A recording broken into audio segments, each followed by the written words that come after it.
오늘은 손재별을 읽고 쉬운 두 번째 시간입니다. 오늘 스가랴 8장을 통하여 성선의 축복에 대해서, 진리의 성읍에 대해서, 기이한 일에 대해서, 태초의 축복에 대해서 결론해 보도록 하겠습니다.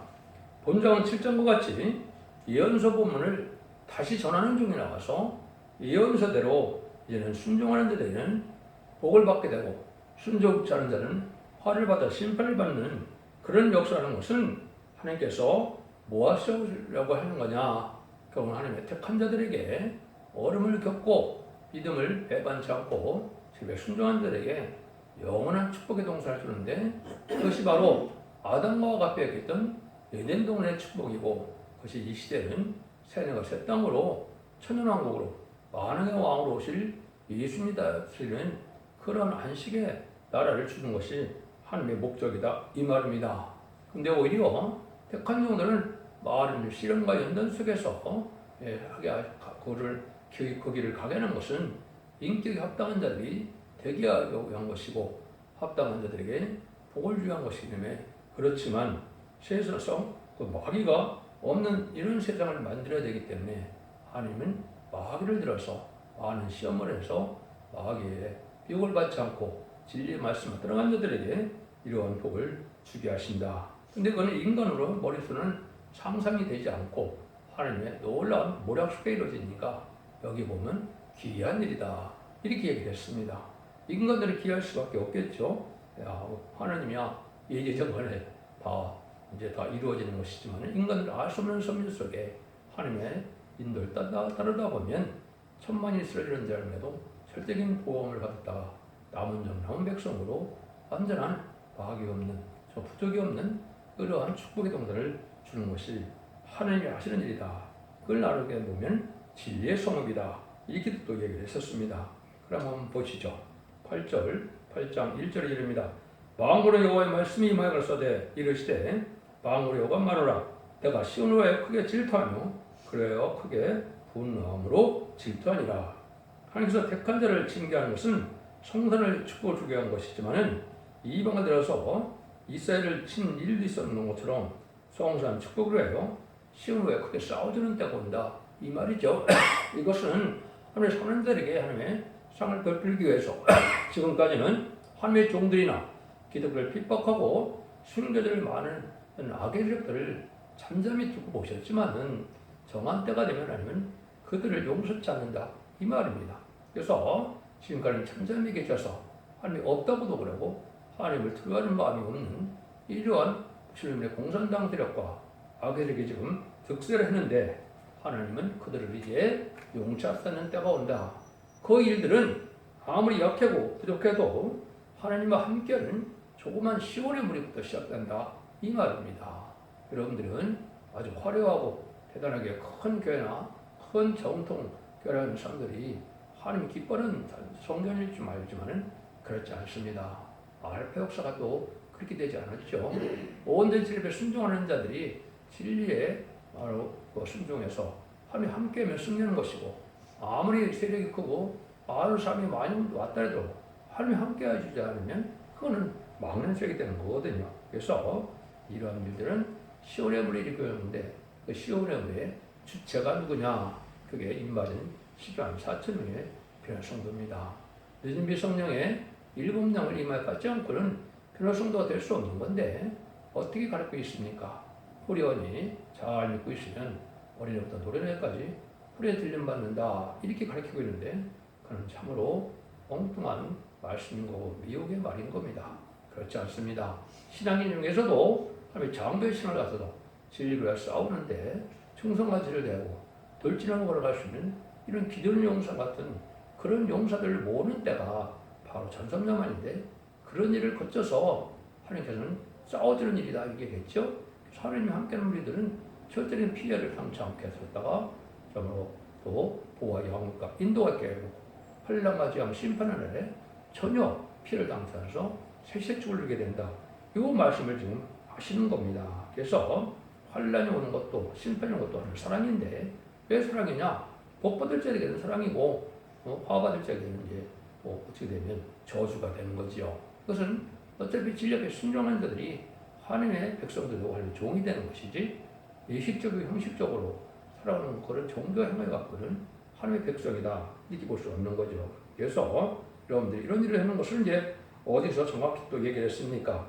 나홈서에서 말씀하셨죠. 나홈서라는 것은 이 세상에 악의 공산당이 막는 때가 오는데 그때가 심판 때인데 그때 하나님이 어떻게 하실 것이냐 이렇게 말씀하셨어요. 여호와는 투기하시며 보복하시는 하나님이시라.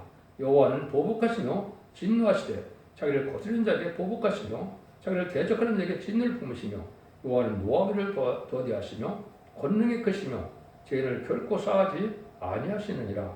여호와의 길은 해리바람과 광풍에 있고 구름은 그 발에 티끌이로다. 이렇게 말씀하시는데요. 나홈서 1장 2절 3절인데요.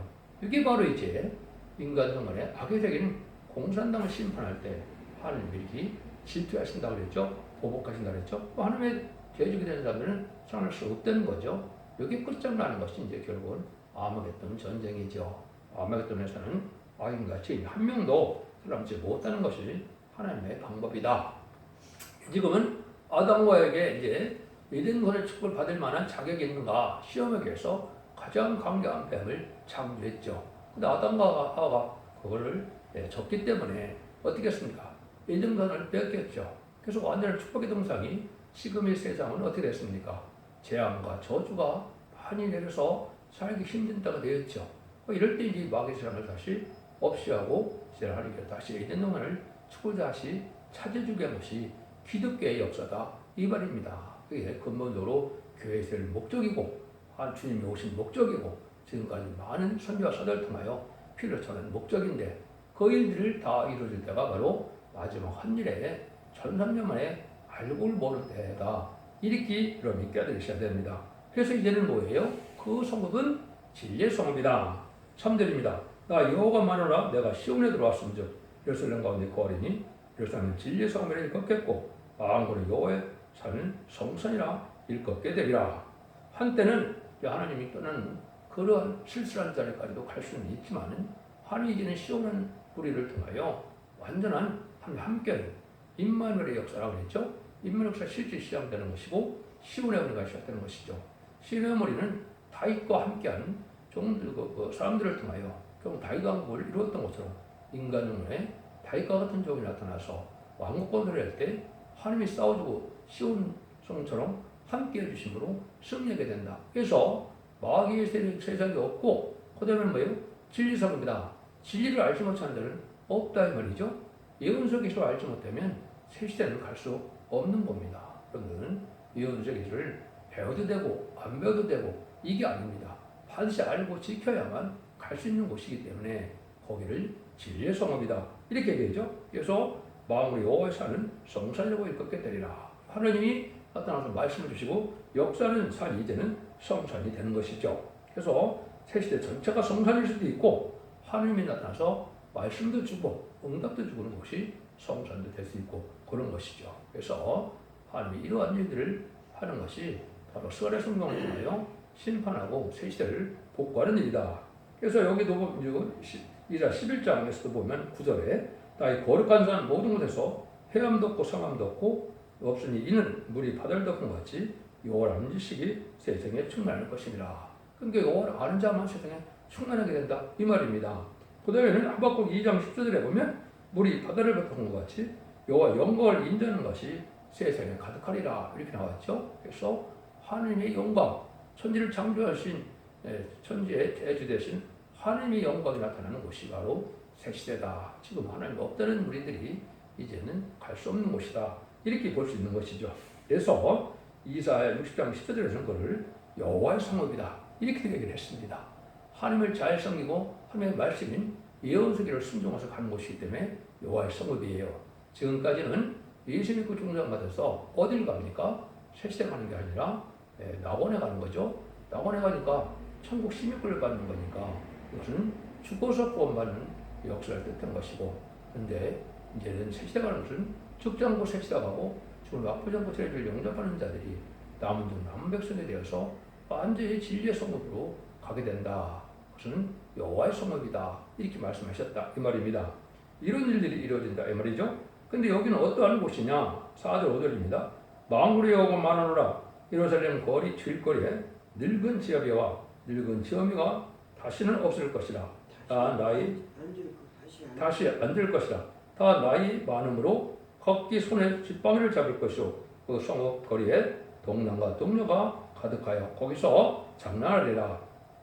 이때는 택한 백성이 층을 모르는 장수의 축복을 주신다 이 말이죠. 여러분들 장세기에 보면 부두세는 929살을 살았죠. 그럼 뭘 예표했을까요? 앞으로 3년간 동안에 살 수 있는 능력이 있음을 보여준 것이죠. 죄를 져서 이제 타락이 돼서 점점 이러한 인간성이 짧아진 거죠. 그런데 이것이 이제 다시 언제를 해결받음으로 이제 죽지 않는 그런 성읍이다. 여기 보면 이제는 많은 사람들이 있고 여기 동남 동료들이 많다고 그랬죠. 그런데 이것을 이사 65장에서는 뭐라 그래요? 나무의 수확과 같다 이렇게 얘기했죠. 이사 65장 2절에 보면 나무의 수확과 같다. 나무가 1000년, 2000년 사는 거 참 많죠. 여러분 텔레비에 보면 뭐 4000년 되는 것도 5000년 된 것도 있다 그래요. 이런 나무처럼 이제 하나님은 죽지 않을 몸이 됐다 이 말이죠.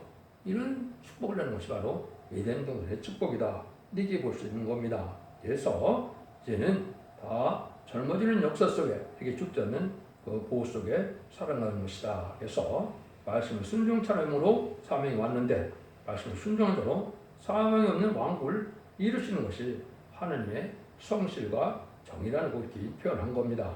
그런 일들이 이제 있을 것을 말씀하는데 이것은 뭐를 설명하느냐 한번 보시죠.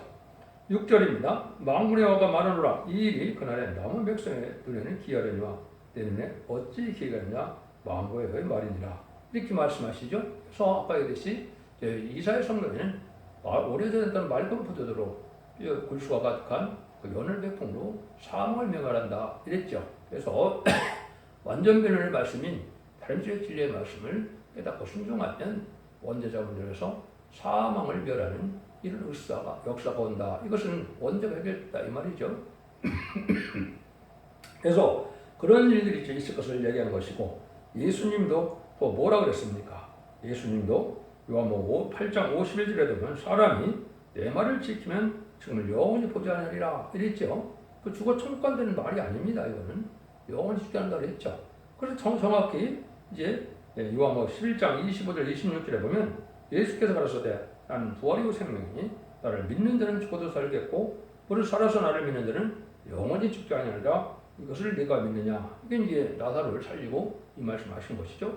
여기서도 살아서 나를 믿는 자가 영원히 죽지 않을 때가 온다. 그때가 바로 재림의 때다. 이렇게 보셔야 되는 겁니다. 근데 그건 아무리 인간들이 알 수 없는 일이기 때문에 그것은 남은 백성들에는 기이한 일이라는 것은 하나님의 모략적으로 보호하고 인도하는 역사가 있다. 이 말이죠. 그래서 여러분이 고린도서 15장 26절에도 보면 사도 바울도 뭐라 그래요?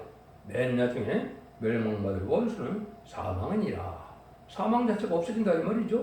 그게 하나님의 약속이고 그것이 창세기 죄 지은 자가 빼앗겨서 사망이 먹었던 것처럼 이제는 죄를 사함받으면 사망이 없는 곳에 가게 되는 것이다. 이렇게 볼 수 있는 겁니다. 그래서 사람의 눈에는 기하게 여겨진다. 이렇게 이제 말씀하셨는데요. 이것은 아니 이제 죄 문제도 해결하고 또 전체적인 보호 역사를 받게 되는데 이것을 사도 바울이 데살로니가 후서 1장 10절에도 이렇게 말씀하셨어요. 그날에 감리하사 그의 성도들에게 영광을 얻으시고 모든 믿는 자에게서 기여금을 얻으시리라. 우리의 증거가 너희에게 믿어졌습니다. 이런 말씀을 이제 하신 걸 보면 하나님이 이제 말씀대로 보호하고 기도하고 인도하여서 양육받고 복을 받게 하는데 그런 일을 하나님의 성실과 정을 한다. 이렇게 말씀하셨어요. 7절 8절입니다. 만군의 여호와가 말하노라 내가 내 백성을 동방에서부터 서방에서부터 구원하여 내고 내가 인도하여다가 예루살렘 가운데 거하게 하리니 그들은 내 백성이 되고 나는 성실과 정의로 그들의 하나님이 되리라. 그랬죠. 동방과 서방에서 먼저 구원한다 그랬죠. 이건 무슨 뜻일까요? 동방은 셈의 장막을 뜻한 겁니다. 서방은 야벳 장막을 뜻한 거거든요. 그래서 결국은 창세기 9장 25절에서 27절을 보면 누가 많이 복을 받습니까? 셈이 가장 복을 받고 그 다음에는 야벳이 복을 받죠.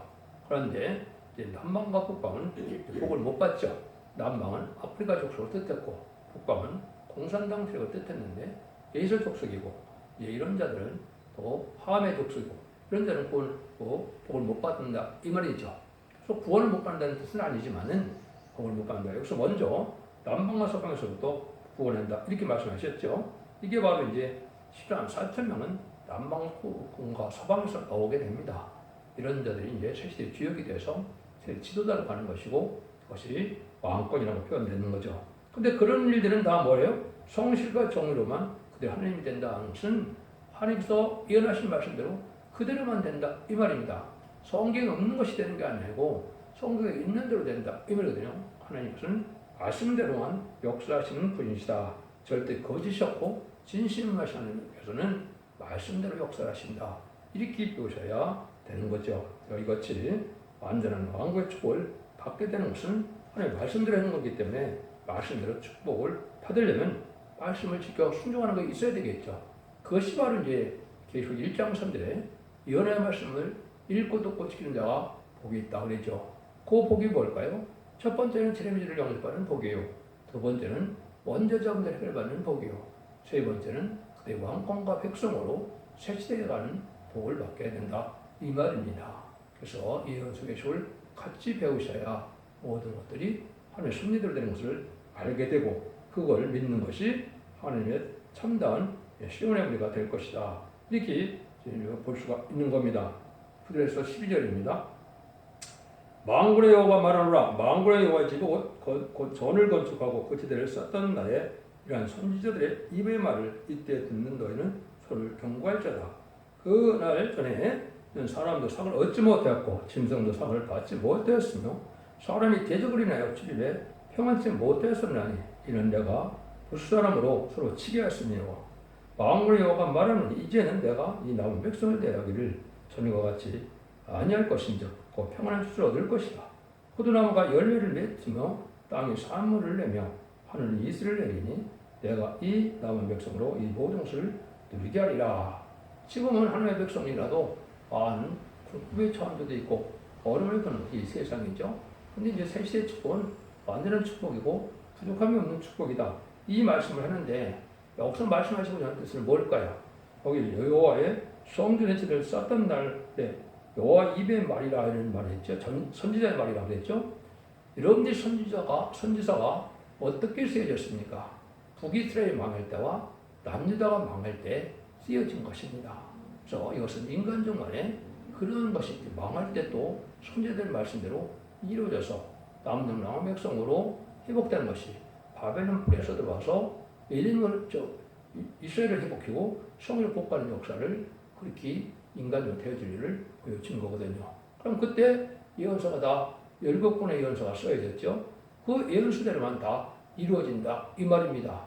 이걸 또 세마디 잡아갖고 자기가 다 이거를 그 시대에 쓴 것처럼 얘기를 하면 되지 않는 거죠. 그래서 이것은 또 물론 이제 학개서 2장 18절에 보면 그 성전지를 쌓던 날이 나오죠. 인간동안에 애굽 땅 중앙제단에 새로운 말씀의 비밀을 가르쳐주는 제단이 나오는데 그 날을 생각한 것이 그 날을 말씀하는 것이 아니고 이것은 구약 때처럼 예언서 계시록이 다 하루의 예언의 말씀을 쓰여진 거니까 그 말씀을 순종하는 것이 복받는 길이다 이 말입니다. 그래서 여러분들이 하나님께서 하시고 있는 말씀을 잘 받아들여야 되는데 자기들이 유리하게만 성경을 해석을 하면 하나님의 뜻을 해석하는 게 아니죠. 여러분들은 예언서 계시록이 다 하나님의 엄중한 말씀이고 그 말씀대로 이루어진다 이렇게 믿어야 정상입니다. 특정 교단이나 특정 교파처럼 자기 말을 믿어 만든 것으로 생각하는 것은 그런 성경적인 해석이 아니고 아직과 고려다 그렇게 고집이다 이렇게 볼 수 있죠. 그래서 하나님의 말씀을 잘 순종하는 자들이 복을 받는다. 그래서 예언서 계시록을 하면 누구의 해석이 옳은 거냐 이게 가장 큰 문제겠죠. 교단과 교파가 되는 것이 아니고 아니 예정하신 종이 자신의 사명자로서 첫대의 사자로서 나오는 그 종에게는 완전정과 모든 예언서를 하나님 뜻대로 해석할 수 있는 능력을 주거든요. 마치 다니엘이 지혜총명 같아서 하늘을 정확히 분별해 나가고 있었죠. 그런 종이 나타나는 것과 마찬가지다 이 말입니다. 그래서 그 종이 전하는 말씀을 뭐라고 그런다고요? 진리의 심판의 다름질이다. 이게 최종변론은 천선만에 예언할 정도는 마시고 그리고 7장 3절에 1260동안 예언하리라고 그랬죠. 그 말씀을 하는 겁니다. 그 말씀에 순종하여만 새 시대를 갈 수 있다. 이런 말씀을 받아들여야 이것을 정확히 깨달은 것이다. 이 말입니다. 13절입니다. 유다 족속아 이스라엘 족속아 너희가 이방 가운데서 저주가 되었으나 이제 내가 너희를 구원하여 너희로 축복되게 하리니 두려움 말지니 손을 경고할지어다. 완전히 이제 새시대 축복을 주는 것을 말씀하셨다 이 말이에요. 그래서 완전한 축복의 동산에 가서 이제 어려움으로 추수하는 것도 아니고 이제 곡식이나 과일도 저절로 잘 열리고 그래서 이제 편안한 추수를 해서 한국하고 복됨을 받게 된다 이 말이죠. 이 거기 가려면 이제 뭐라 그래요? 이제 그 축복이 되는데 두려움 말지니라는 말씀하시죠. 왜 두려워할까요? 오늘 심판 환란장이 올 때가 있다. 지금이 이제 재난의 때죠. 심판의 때가 왔기 때문에 지금 세상에 참 두려운 일이 많죠. 이때 하나님의 말씀을 굳건히 잘 잡고 다른 말씀을 잘 잡은 사람들은 하나님의 절대적인 보호와 인도함을 받는다 이 말입니다. 그래서 그것은 마침 제가 보기에는 다니엘서 그래서 이제 다니엘은 사자굴에 빠졌는데도 전혀 상처 안 했죠. 그럼 뭘 뜻하느냐? 신앙의 절기를 지키고 하는 사람들은 바로 북방 환란이 와도 하나님을 보호해준다는 그런 뜻이고, 세 친구는 어떻게 했습니까? 풀무불에 빠져도 그건 그 머리털 하나 상처 안 났다고 그랬죠. 이건 바로 뭐예요? 심판 환란장에 핵무기가 터진다더라도 그 머리털 하나, 옷 하나 상하지 않고 보호함을 받는다 이 말이거든요. 이런 일들을 하게 되니까 여기서도 이제 큰 손을 경고할지니라고 했죠. 그건 그 다림질을 굳건히 잡고 말씀대로 역선 하나님을 향하여 변찮는 믿음을 가졌을 때 그러한 축복을 받게 된다 이 말입니다. 성경은 말씀에 순종하면 진리에 순종하면 복이고 진리에 순종치 않으면 바다. 이게 기본적인 진리 역사입니다. 여러분들 말씀을 지켜 행하는 것이 없는데 내가 기독교의 훌륭한 신앙이라고 생각해서는 안 된다 이 말이죠. 10절에서 17절입니다. 만군의 여호와가 말하노라 전에 너희 열조가 나의 이름을 격발할 때 내가 그들에게 재앙을 내리기로 뜻하고 뒤치지 아니하였으나 이제 내가 예루살렘과 유다 족속에게 은혜를 베풀기로 뜻하였나니 너희는 두려워 말지니라. 너희가 행할 일은 이러하니라. 너희는 각기 이웃으로 더불어 진실을 말하며 너희 성문에서 신실하고 화평한 재판을 베풀고 신중에서 서로 해하기를 도모하지 말며 거짓 맹세를 좋아하지 말라. 이 모든 일은 나의 미워하는 것임이니라. 나 여호와의 말이니라. 이렇게 되어 있죠. 그래서 이것은 진노 심판을 낼 때 하나님께서는 은혜를 베풀기를 원하는데 화평과 사랑을 살기를 원하시기 때문에 이때 뜻을 돌이켜서 회개하고 돌아오라 이 말입니다. 그래서 하나님은 사랑의 하나님이기 때문에 회개하고 돌아온 자들은 버리지 않으신다 이렇게 볼 수 있는 거죠. 회개 찬양으로 이제 말 죽게 되는 거죠. 따지고 보면요. 그래서 하나님께서 이렇게 싸우지 말고 사랑을 가지고 살고 거짓 없이 사랑스럽게 사는 자들에게 하나님은 또한 말씀을 가감없이 증거하는 종을 통하여 말씀을 가감없이 받아들이는 사람들을 택한 종, 택한 방식으로 여기서 그들에게 복을 내려주겠다 이 말입니다. 여러분들이 하나님의 말씀에 순종하는 것처럼 하나님의 경외하는 방법은 없는 겁니다. 그래서 하나님의 말씀을 있는 그대로 본문 그대로 다 지켜 순종하고자 하는 이런 마음이 있는 자들이 알곡이 돼서 복을 받게 된다 이 말이거든요. 18절 19절입니다. 만군의 여호와의 말씀이 내게 임하여 이르시되 만군의 여호와가 말하노라. 4월의 금식과 5월의 금식과 7월의 금식과 10월의 금식이 변하여 유다 족속의 기쁨과 즐거움과 희락과 절기가 되니 오직 너희는 진실과 화평을 사랑할지니라 이렇게 되어 있죠. 그래서 많은 이제 고통을 당했던 데를 기억해서 많은 성회들을 열고 있죠. 우리나라를 본다면 뭐 3.1절 성회나 6.25 성회나 광복절이나 뭐 여러 가지로 하는 것처럼 유대인들도 바벨론 포로에서도 어떻게 했습니까? 그거에 이제 신세 한탄을 내면서 울고불고 많이 부르짖어서 성회를 많이 했죠. 근데 하나님이 그 성회를 왜 안 받아들였다고 그랬습니까? 진리에 순종하는 일이 없기 때문에 안 받아들였다. 그렇게 말씀하시거든요. 그러면 울고불고 기도를 해도 진리에 순종하면서 울고 기도해야 회개가 되는 것이지.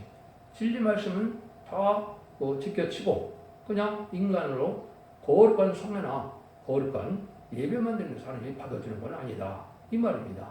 그래서 마음이 먼저 하나님 앞에 순종하는 자들이 돼야 그런 일로 해서 이제 하나님은 복을 받게 하는 것이고 그런 응답이 이제 바로 마귀를 이기게 하고 보호받게 하고 제 축복까지 이루게 하는 것이 하나님이 하신 일이다. 지난주에는 축복의 중에서도 금식의 축복에 대해서 말씀을 드렸죠. 이사 58장에 보면 늘 금식이 상달되는 금식이 있고 연락되지 않는 금식이 있다고 그랬죠. 완악고 강박하면서 남을 정죄하고 강박한 마음으로 살면서 금식해야 하나님은 받지 않는 것이고, 남의 멍해를 벗겨주고 그들과 자비로 형제의 고역을 또 돌봐주고 이런 삶을 사는 자들이 금식할 때 하나님은 물된 동성과 같은 셋째 축복을 준다고 그랬죠. 하나님께서는 삶 자체가 변화도 없이 정교진 행으로 꾸며두는 것이 하나님을 명백히 말씀하는 것이죠. 여러분들이 그걸 잘 생각하셔야 된다 이 말입니다. 이때가 되면 이제 신나는 때가 오는데 이것이 아마 점산년만이라 볼 수 있습니다. 만군의 여호와가 말하노라. 그 후에 여러 백성과 아는 성읍의 거민이 올 것이라. 이 성읍 거민이 저 성읍에 가서 이르기를 우리가 속히 가서 왕의 여호와를 찾고 여호와께 은혜를 구하자 할 것이며 나도 가겠노라 하겠으며 많은 백성과 강대한 자들이 예루살렘을 와서 왕의 여호와를 찾고 여호와께 은혜를 구하리라. 여러분들 이걸 잘못 해석해갖고 지금 뭐라고 합니까? 육족 유대인들로 이제 다시 역사가 나타나서 육족 유대인들을 다 따라간다 이렇게 얘기했죠. 그건 잘못된 것입니다. 지금은 이스라엘이나 야곱이 바로 뭐라고요? 예수 믿고 중생받았어야 아브라함의 자손이고 이스라엘이다 이 말입니다. 예수 믿지 않는데 무슨 그게 택한 백성이라고 볼 수 있습니까? 예수를 믿어야 택한 백성입니다. 근데 유대인들이 예수를 안 믿죠? 이걸 뭘 뜻해요? 인간의 선조가인 하한국을 뜻한 겁니다. 건축자의 분들이 보통의 뜰에 머리뜰이 되었나니 말씀을 그렇게 하셨죠. 심판주 역사는 그 나라는 유대인이 아니다 이 말입니다. 인간론의 동방 역사를 동방 땅 끝에 해돋는 날에서 이루어지는 나라인데 그 선지국가 한국이다 이 말입니다. 이 말시아만 편에서 천삼만에 되면 온 세상 사람들이 한국으로 이제는 올 때가 온다 이 문제. 그래서 2만 10만 4천 명이 다 이루어지게 되고 능력 실습놀이가 복받게 되는 역사가 오는 겁니다. 이거는 분명히 한국의 첫대교의 사명자, 다신의 사명자, 말세의 사명자들을 뜻한 것이고 이것을 정확히 그렇게 깨달아야 되는데 제3성전에서 손잡고 양잡는 제단을 기다리는 어리석은 인간들이 지금 기독교죠. 그건 말이 안 되는 거죠. 주님께서는 영원한 제사를 드렸는데요. 23절입니다. 망우라고 말하노라. 그날의 방언이라는 열국 백성 10명이 그들은 하나의 오십자락을 잡을 것이다. 붙잡고 말하기를 하나님 너희 함께 하시면 들었나니 우리가 너희 함께 가려하노라 하리라 하시니라. 이렇게 이제 그것이 아까도 말씀드린 것처럼 육적 유대인이 아니고 인간의 선지자인 한국이 사명자가 나오기 때문에 한국 중심으로 이렇게 다 보여든다. 그것이 이사 62장에 보면 뿔려 헵시와의 비밀이죠. 우리나라에 장가들 나온다 이렇게 돼 있죠. 결혼 안 받는다 그랬죠. 그런 식으로 한국에 은과 금을 싣고 다 와서 한국에 복을 받으려고 하는 사람들이 많이 나온다. 이사 60장도 그렇죠. 열방의 재물이 들어오는 때가 온다 그랬는데 이것이 바로 여기서 말하는 것처럼 유대인들을 다 따라가는데 그 유대인은 바로 한국의 사명자다. 이렇게 보셔야 성경을 바로 깨달은 거다. 이 말입니다. 이런 일들이 이제 하나님 앞에 이루어질 것이다. 그걸 여러분이 잘 깨달으시고 진리의 말씀은 시대적인 때가 왔기 때문에 옛날 2007년에 써있지만 이 시대에 맞는 설교를 해야 그 살아있는 설교가 되는 겁니다. 그래서 유대인 중심으로 설교라는 것은 성경 지식을 많이 하는 것 같지만 전혀 잘못된 방향이다. 인간 종말의 역사는 바로 성경이 인간 종말을 중심으로 쓴 것이고 이것은 한국 중심인 이런 늦게 동방 역사, 세일 역사, 또 심판 역사는 다른 나라에서 이루어진다는 것처럼 한국의 역사를 뜻한 것이다. 요거를 깨닫는 것이 중요하다. 이렇게 볼 수 있는 겁니다. 하나님께서 성산의 축복을 주시는 일은 하나님의 택한 자를 위하여 싸워주시는데 과거 잘못을 용서하고 그들을 들께서 이제는 돌아온 자를 통하여 남은 정당 백성으로 새 시대를 이루게 돼서 죽임이 없는 축복의 동산이 이루어진다. 이것이 결론적인 말씀이다. 이 말입니다. 예수 믿고 중량 받아서 요 것만은 끝을 받는 것이 아니고 죄문제가 올 때는 원죄자문의 해결받기 위해서 죽전 곳에 시작하고 지금 나쁘지 않고 필요성잖아요. 남은 백성이 새 시대의 축복을 누리는 것이 하느님의 마지막 사랑의 역사를 믿으시고 이 시대에 사랑의 방주, 은혜의 방주, 구례의 방주, 첫대 기별을 듣고 순종함으로 자선 만대의 축복을 누리는 복된 종들과 성도님들 다 되시기를 예수님으로 간절히 축원드립니다. 아멘.